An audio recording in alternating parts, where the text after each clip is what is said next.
Rowan knelt behind the crumbling section of a concrete wall that had once been part of the city's main thoroughfare, pressing themselves flat against the rough, moss-covered surface. The damp of the decaying mortar soaked through their worn jacket, making them shiver. But discomfort was the least of Rowan's worries. Beyond the wall, a quartet of broad-leaved tendrils slithered across the debris, hunting for prey. These were no ordinary vines. Their stalks were thick and irregularly jointed, peppered with spiny growths that dripped a milky sap rumored to numb the flesh of anything unlucky enough to be ensnared. This part of the metropolis had once been a bustling center of commerce, with skyscrapers stretching into the horizon.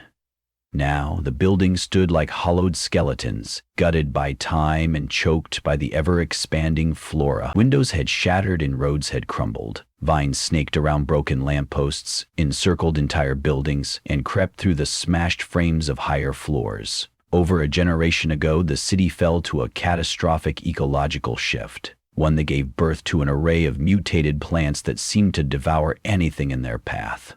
People who survived the initial cataclysm had split into small tribes, fighting not just nature's warped children, but one another, desperate for resources. Shutting their eyes for a moment, Rowan tried to slow their heartbeat. They counted silently, inhaling carefully, then exhaling as slowly as they could through parted lips, a trick they had learned from the tribe's foragers. They waited for the vines to move farther along, the hiss of their undulating leaves receding into the distance. Once the last of the creature's limbs disappeared around the corner, Rowan crept forward, scanning each avenue of escape. Every mission was a gamble, but it was critical for the survival of their tribe. Food, medicine, and salvageable equipment all hid in the ruins, if one was brave and skilled enough to find them before nature's guardians struck. As Rowan navigated deeper into the husk of steel and concrete, they monitored the environment for two distinct threats: the mutated flora that prowled the one streets, and the other tribes. Some tribes were peaceful, if wary, and willing to trade when they encountered each other. Others were more antagonistic, plundering any traveler caught outside tribal boundaries. Conflict was particularly high between the Raven tribe, Rowan's people, and the Iron Oaks, a formidable group that believed the entire city and its resources rightly belonged to them. While the Raven tribe attempted to maintain alliances with smaller clans and a loose network of mutual support, the Iron Oaks had single-handedly subdued, shattered, or overrun numerous smaller tribes. Their symbol, a crest of twisted vines braided with iron scraps, served as both a warning and a boast of power. Today, Rowan's mission was twofold: to scavenge medical supplies rumored to be stashed in a derelict hospital on the far edge of the city, and to verify whispers that the hospital was near an area where new spore pods were bursting, pods that, if harvested correctly, yielded a potent medicinal powder. No one in the Raven tribe had seen these spores up close, but the rumor had circulated enough to merit investigation. If they were real, they could revolutionize how the tribe treated the poison that many mutated vines injected. Rowan's heart twisted with hope and apprehension. Hope because this discovery might save countless lives, and apprehension because anything so valuable drew attention from all corners of the city. Their route through the hospital courtyard appeared clear. Only tufted lumps of green overgrowth, and the half-buried remains of cars scattered about. Rowan used light footsteps, weaving around skeletal vehicles and upturned asphalt. A rusted ambulance blocked the main entrance, perched precariously on collapsed masonry. Vines of an unknown species crisscrossed the ambulance's wheels, anchoring the vehicle in a snare. Every so often, the overgrowth shifted, its petals unfolding to reveal pinkish filaments that swayed in the stale breeze. If the filaments made contact with living flesh, they would release volatile spores. Settling behind the ambulance's side, Rowan pressed a gloved hand against the chipped metal fender and exhaled. The building loomed before them. Rows of smashed windows gaped like vacant eyes, the hospital space facade swallowed by green tangles. The front doors were blocked, but if they crawled through a second-story window from the exterior scaffolding, they might be able to slip in undetected. Rowan scaled a corroded metal beam, mindful not to place too much weight in one spot. Each step was accompanied by a small puff of dust and flakes of steel drifting off into the greenery below. At the top, Rowan peered into the darkness of a windowless frame. The corridor beyond was thick with the stench of damp rot. Shards of glass crunched underfoot as they climbed in, the space lit only by the sourceless glow that filtered through gaps in the vine-choked ceiling. A sign on the wall, so faded that only flecks of letters remained, was all that was left of the hospital's directory. Rowan moved slowly, rummaging for anything that could be used. The drawers of a nearby desk revealed a few packages of antibiotics, expired but still potentially effective. They pocketed the small treasure. Inside a storage cupboard that had fallen off its hinges, Rowan found roll after roll of bandages, smudged with mold. A forlorn box of scalpels and syringes lay spilled across the floor. The scalpels would need sharpening, but the syringes might be salvaged if boiled. Rowan stooped low, collecting anything that seemed remotely useful.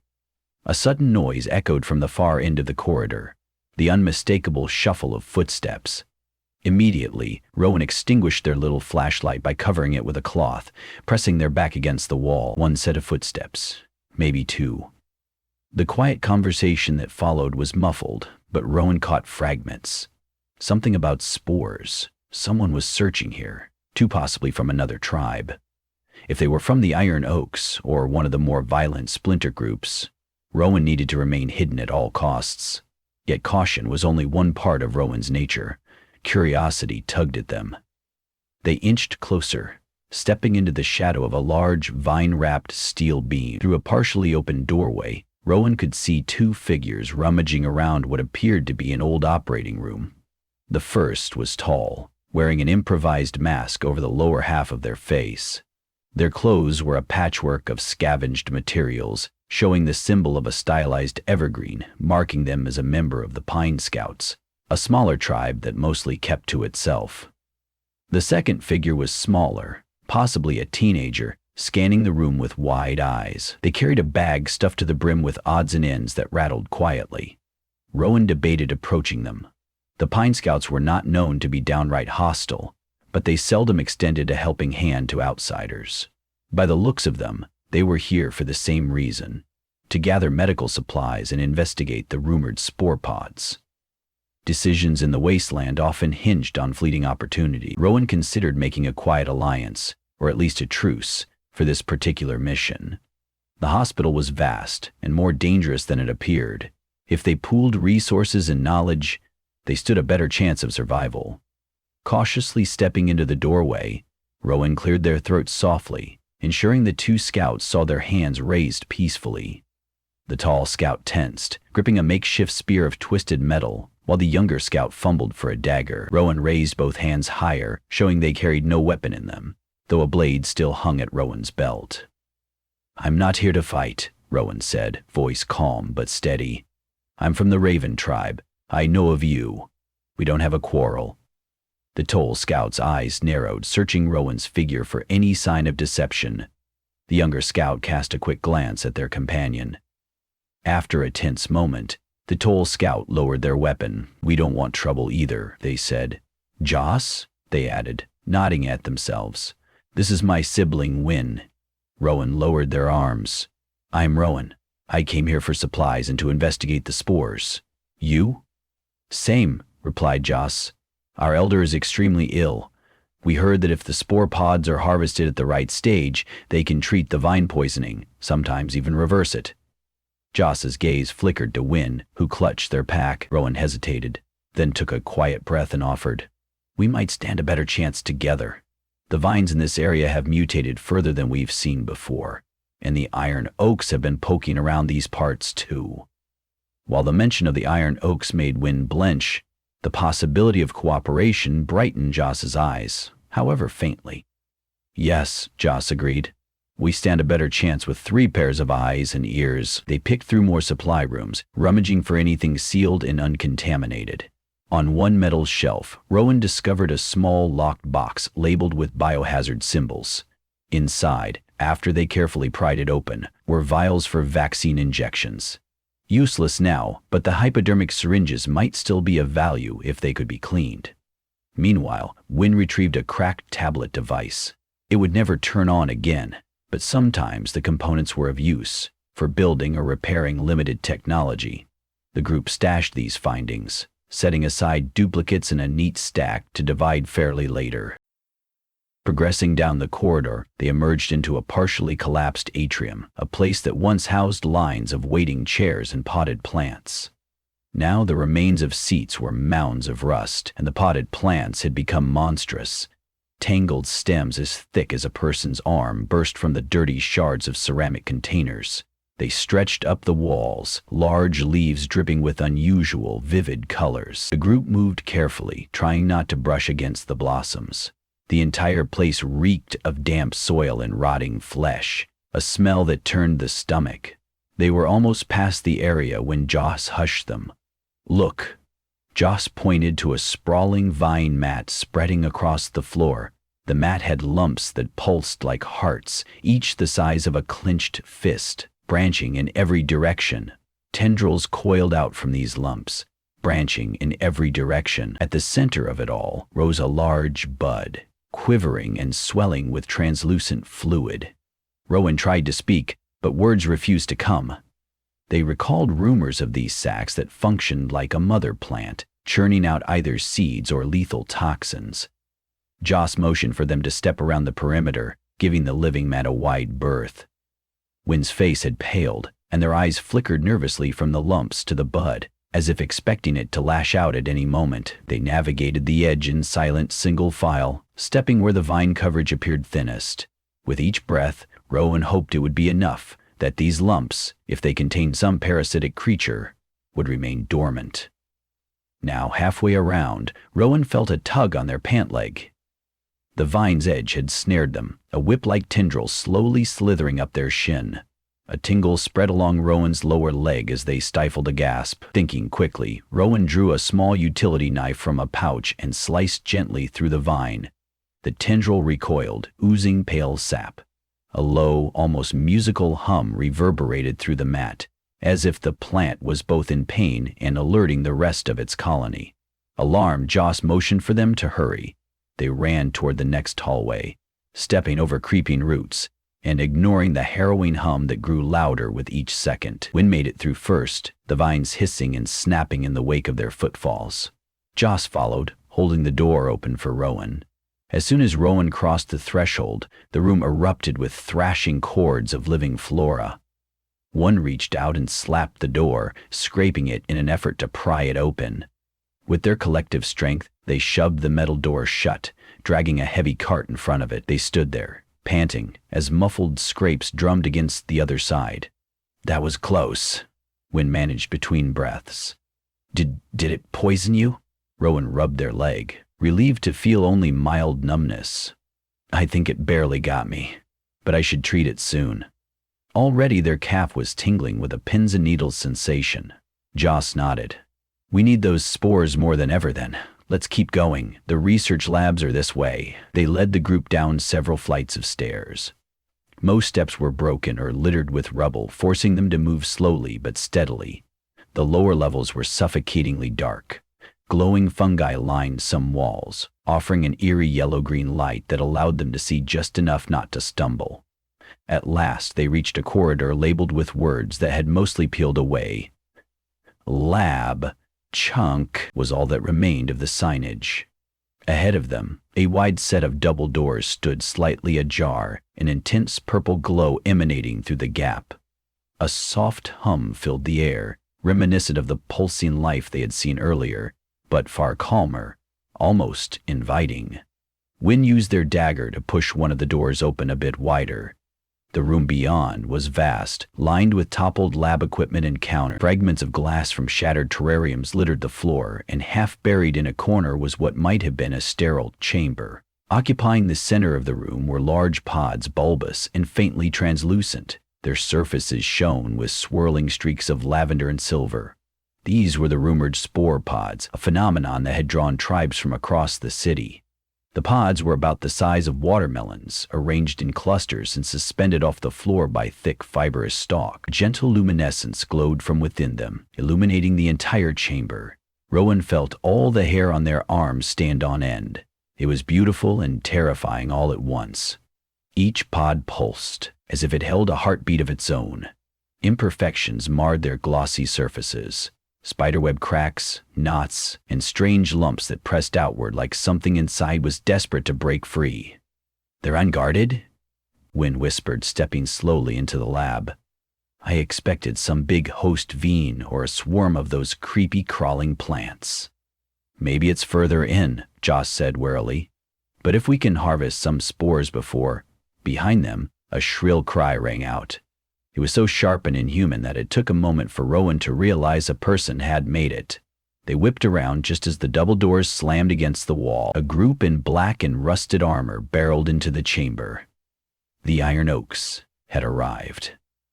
One of their leaders, a broad-shouldered man with a scar across his jaw, bellowed a command to seize the spore pods. 4 more Iron Oaks rushed forward, brandishing weapons improvised from scavenged steel. Their eyes fixed on the pods in triumph, only then registering that the room was already occupied. "What have we here?" the scarred man growled, brandishing a twisted metal machete. "Pine scouts and Raven scum working together?" He spat on the ground and advanced menacingly. Rowan, Joss, and Wynne put their backs to the spore pods, forming a small crescent of resistance. Though outnumbered, they refused to give ground. Rowan's legs still throbbed from the earlier vine contact, but adrenaline coursed through their veins, fueling their determination. 2 of the Iron Oaks lunged first, weapons raised. Joss and Wynne darted sideways, forcing them to overshoot, then countered with fluid motions. Rowan used their blade to parry a strike that would have otherwise split their shoulder. Sparks flew as the metal edges collided. The clang echoed among the humming pods. Another Iron Oak swing came from Rowan's blind spot, grazing them across the forearm. Pain stung, but Rowan pressed on, forcing the attacker back with a slash aimed at the torso. Joss used their spear and short, deadly thrusts that kept the enemy at bay. Wynne, faster than the others, ducked low to hamstring one of the Iron Oaks. The man collapsed, howling. Despite the small victories, the Iron Oaks had the advantage in numbers and brute strength. They closed in, determined to seize the room and claim the pods. Suddenly, as if awakened by the violence, the spore pods behind them pulsated with new vigor. A shimmer of spores danced in the air near the cracks in the pod's surfaces. The ground trembled, and clusters of fibrous roots emerged from beneath broken tiles to encircle the pod's stalks.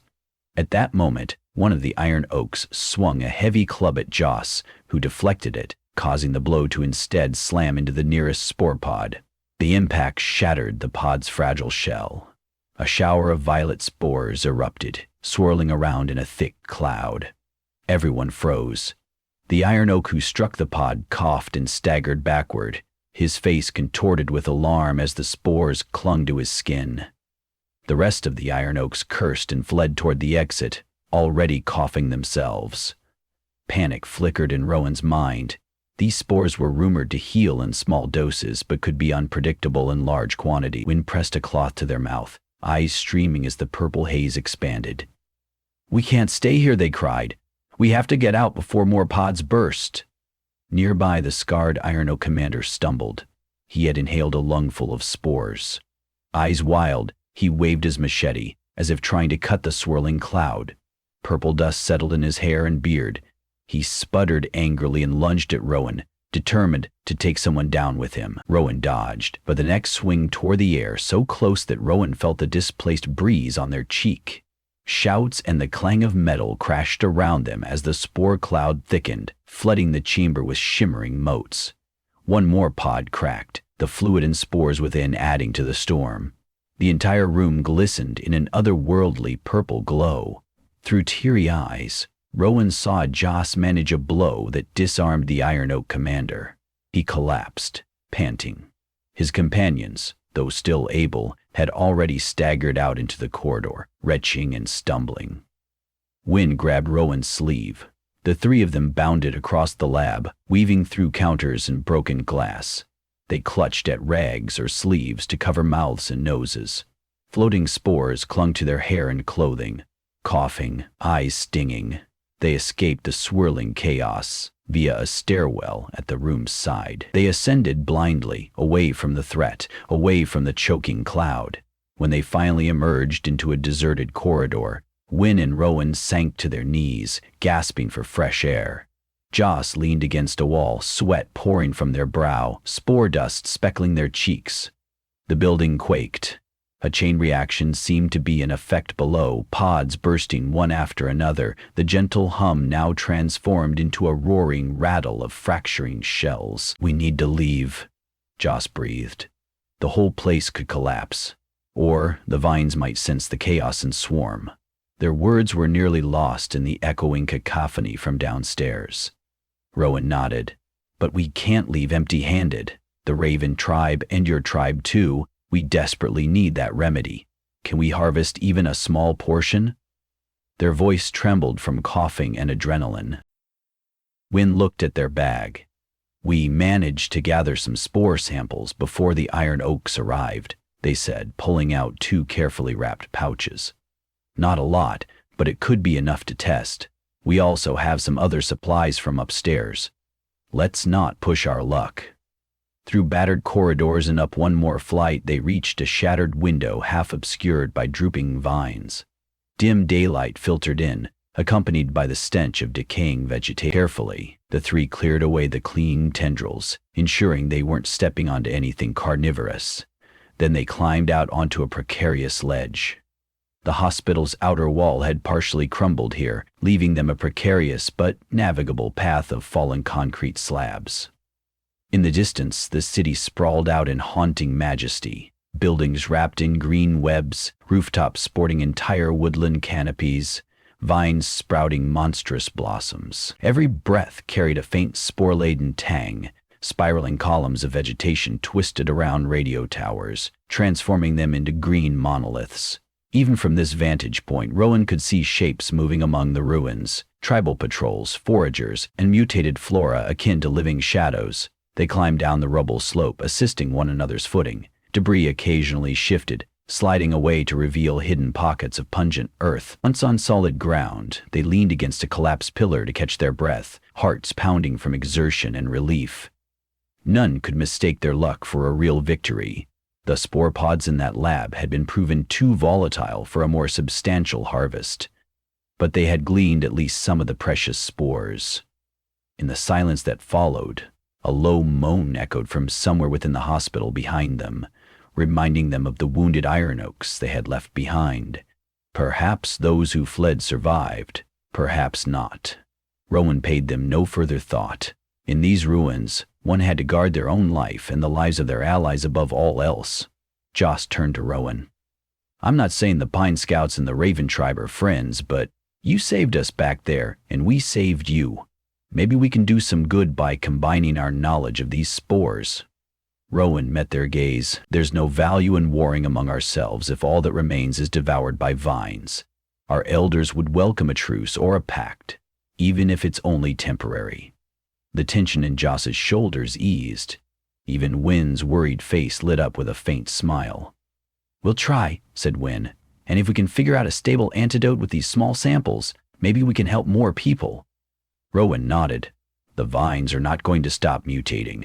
We need every advantage we can get." They started north, away from the hospital, past abandoned vehicles that had become half subsumed by mutated creepers.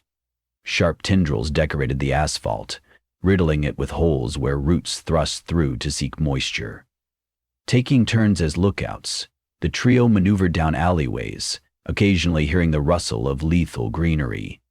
Each close call was met with cautious, hushed footsteps until they were in the clear. Eventually they reached the old overpass that served as a boundary between Pine Scout territory and the domain claimed by the Raven tribe. Here the road was no longer safe for vehicles. Gaping fissures and collapsing guardrails made it passable only on foot. Rowan paused where the broken asphalt fractured into a vine-choked ravine, turning to Joss and Wynn. "My tribe's settlement is just on the other side. There, we can examine the spores safely." Joss straightened. "We'll return home first. Let our elders know what happened. Then as soon as we can, we'll bring whatever notes or knowledge we have to share." Wynn tugged their sewn patchwork hood around their head. "We shouldn't lose contact. These spores are our best chance, maybe the city's best chance, in fighting off the vine toxins." Rowan positioned their newly acquired supplies in their backpack and offered a handshake. "Thank you." Surviving in these ruins is a tall order for any one tribe. Together, we stand a chance. The three parted ways there, each uncertain but hopeful. As Rowan made their solitary trek across the overpass, they contemplated the future. The city's overgrowth was relentless, a mutated labyrinth where traps waited at every turn. The momentary alliance with Joss and Wynne filled Rowan's chest with a cautious optimism. Perhaps it was the only way forward, cooperative survival for however long it could endure before the city's monstrous nature smothered all that was left of humankind. When they finally arrived at the Raven tribe's makeshift fortress, an old apartment complex ringed by thorny barriers, Rowan was immediately ushered into the presence of the tribe's healers. One sniff of the battered cloth pouch containing the spore samples made the elders' eyes widen in recognition. They carefully prepared a test, grinding some of the dried matter in a mortar and mixing it into a thick paste. A volunteer who suffered from a recent vine sting applied the mixture to their wound. Over the next hour, a hush fell over the entire community as they waited. The volunteers' sharp pains gradually subsided, and the discoloration creeping across their leg halted. Though the spore poultice did not totally undo the damage, it visibly slowed the vine's venom. Cheering, exhausted relief spread among the tribe. If refined further, the spores might offer even greater protection. Night fell, blanketing the city in darkness. Lanterns glowed within the fortress, revealing battered faces lit by the flickers of hope. Rowan, resting against a broken window frame on the second floor, gazed out at a metropolis blanketed by vines. No matter how dire the city's horrors, humankind refused to give up. In pockets of light scattered among the devouring green, people were finding ways to survive. Alliances between strangers, fragments of old technology, rumors of new cures. While the vines might keep encroaching and new mutations might emerge, the fight for survival would continue. Perhaps tomorrow, Rowan mused, they would meet with the Pine Scouts again. Perhaps the Raven tribe could broker another trade with a different group, forging new bridges. A warm night wind stirred leaves and vines. The city's gloom felt alive, humming with the unstoppable energy of nature. Rowan found comfort amid the broken concrete and twisted rebar. They closed their eyes. Come daybreak, they would plan another expedition to collect more spore pods or to scout new locations. It was the only way forward, a tightrope walk between sustaining life and avoiding a ghastly end. If those spores truly represented salvation, all the more reason to brave the city's labyrinth once again. For now, nestled in the skeletal remains of the metropolis, Rowan felt a spark of something resembling hope. In a land where mutated blossoms hid lethal poisons and entire buildings groaned under the weight of creeping vines, every day of survival was a triumph. And perhaps, if the tribes continued to join forces against nature's relentless takeover, they might reclaim pockets of the city from the creeping green, an uneasy negotiation with a world that had unleashed its tangled fury. Survival would never be easy, yet the seeds of a new era had been planted. Yes, the city had become a place of unstoppable growth, brutal conflict, and alliances forged in fear. But in that fragile union of desperate souls lay the chance for a future greater than mere survival.